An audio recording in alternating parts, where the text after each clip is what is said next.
Well, this is so good. We've got one more tip. So our final one for today, how to make your commitment to change better, is to identify the challenge to your weekly sobriety.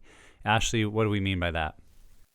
Yeah, looking ahead at what your week's going to look like and being able to be proactive about your recovery is huge. So for this week, I'll be down in Portland at the women's conference, and that means, my husband has my crazy driving the kids around schedule, and he'll be home alone. So he's going to be looking at his week going forward and saying, okay, I'm home alone. I'm on, full-time parent duty. I'm going to have, the TV access. My wife's gone. So he may want to look at his commitment to change and um, you know, make his commitment to change so that he prevents falling into relapse. And then same with me, when I'm going out of town for the week, I can tend to get really consumed with forgetting priorities and overworking and end up snuggling with my computer in bed instead of my husband, and then I'm feeling detached from him. And so you can just let your week get out of control. So when you can take the time to look at the week going forward and Mhm. realizing, do I have in-laws coming into town? Is that going to be a trigger? Is my spouse going out of town? Will I be out of town? Am I home alone? Mhm. Anything that could potentially send you down the faster scale, Mhm. you can look at that ahead and make proactive steps. And that's the thing too, is because putting together a plan is always so much better than living like a reactive week where Yeah. depending on what happens, I will respond in the moment, and being intentional. And man, I mean, this is just my personality. I like to know what's coming, but I also like that spontaneity. And so sometimes I talk myself out of planning.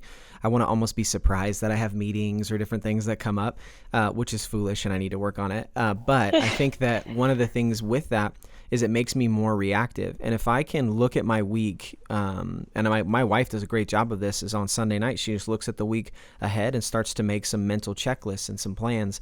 And I think that that can be super, super helpful when you're doing your commitment to change, because if you know you've got a really challenging meeting on Wednesday, or you're going to be with your in-laws on Friday and you know that's going to be tough, you can make plans or cater that commitment to change to those specific places you'll find yourself in, and be able to walk out feeling like you were successful in those because you already did the prep and put in the work beforehand.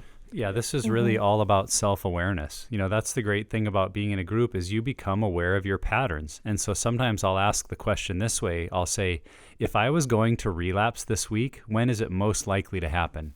Yeah. Now, that doesn't mean you're going to relapse or you need to, but you've got enough self-awareness that just like you guys have been sharing, you can look ahead and see, it would probably happen on Friday because Thursday is a crazy busy day and there's that letdown of emotion and energy. It probably would be Friday. Or I've got to see my in-laws and it's usually the next day. Or we see our pattern. And if we know, oh, that's the place I'm most vulnerable, then that's where I can make a commitment to change. So I go into that with a lot more forethought and preparation, which becomes the very thing that really keeps me healthy and avoids relapse. So that may be a question that could help some of our listeners when you're trying to think, I don't know what to do for a commitment to change, is just to say, okay, let's be honest here.